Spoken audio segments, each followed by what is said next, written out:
When considering schools for our kids, we ask a lot of questions. Do they offer the classes your child is most interested in? What is their reputation among graduate programs your child might want to attend? How much do they cost? Is it close enough for visits on the holidays, but not so close they come home every weekend? Not as many parents ask about safety, but we should. Whether you use the answers to choose between different schools, or to create a safety plan for the college you've already chosen, asking these 5 questions can give you the information you need. Thank you for watching Safest Family on the Block series on college campus safety. The purpose of this series is to keep students safer and parents less worried with easy-to-follow advice based on field testing and expert knowledge. If you like what you see here today, give us a like and a subscribe to help us create more series like this. And if you love it, share it with somebody you love and consider backing us on Patreon for early access and other exclusive perks. Now, on with the show. Number 5. What on-campus safety resources exist? Here you're asking about crime prevention, environmental safety, and health. You want to know about the security officers on site and their emergency management plans, and what medical facilities exist on or near campus. You want to know about call boxes, dorm entry, and average ambulance response times. The best plan is to compile a list of what tools are in place to keep your graduates safe. Then turn that into a list, with their help if you can get it, that tells them how to access each of those tools. You can put that in their phone for easy access, and in some cases, colleges have created an app that does this for you, though you should check their work. Some of those apps are more accurate and reliable than others. Number 4. Who do the campus police or security forces work for? You might get a lot of different verbiage here, but there are really 3 answers. Either they work for the college, they work for a professional security company, or they work for the local government. That third one happens when the campus police are officially part of local law enforcement. The first and second happen when campus manages its own security or subcontracts it out. None of these is better or worse than the other necessarily, but each has its own strengths and weaknesses. Knowing what you're dealing with will tell you a lot.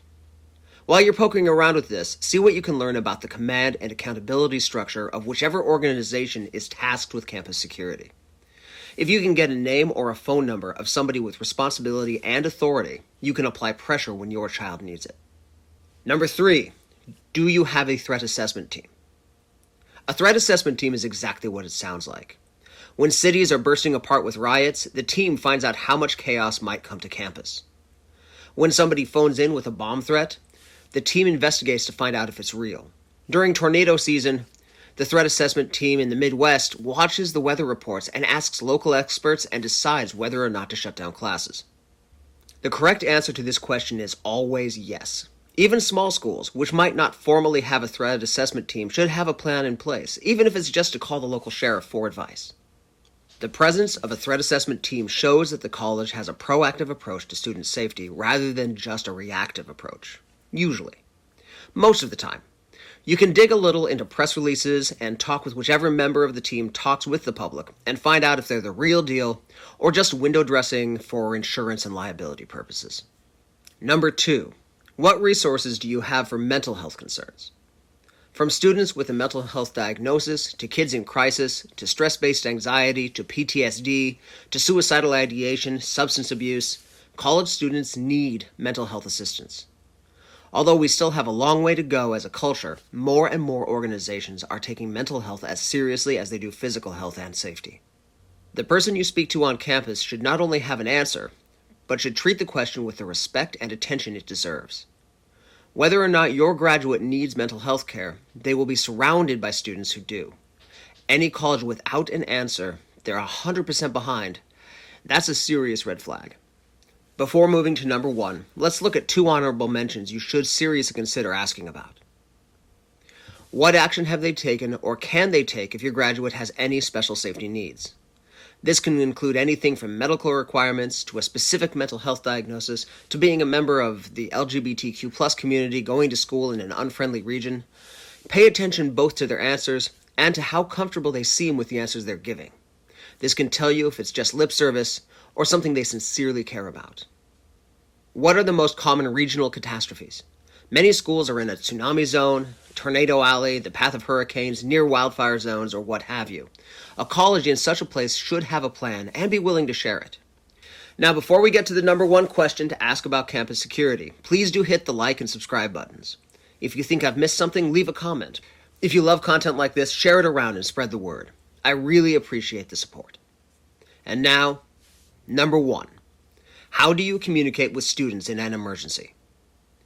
Although we do our best, one thing we can count on with 18 to 22-year-olds is their focus won't be on what we wish it would be for them. That means they're not likely to be the first people to notice when things get dicey and dangerous. It will be up to campus safety authorities, maybe even that threat assessment team we talked about earlier, to inform students that something dangerous is happening on campus. That might come through an app, or a general text alert, or a voicemail blast, or email. There are a lot of options. Every campus should have this, and you should help make sure your grad knows about it and keeps those communication lines open. While you're at it, find out how they inform parents as well. College students are legally adults, so sometimes this won't be as frequent or robust as you'd like, but most schools still provide some information to the parents of their students. There you have it. Is there anything you disagree with? Anything I forgot? Tell me about it in the comments.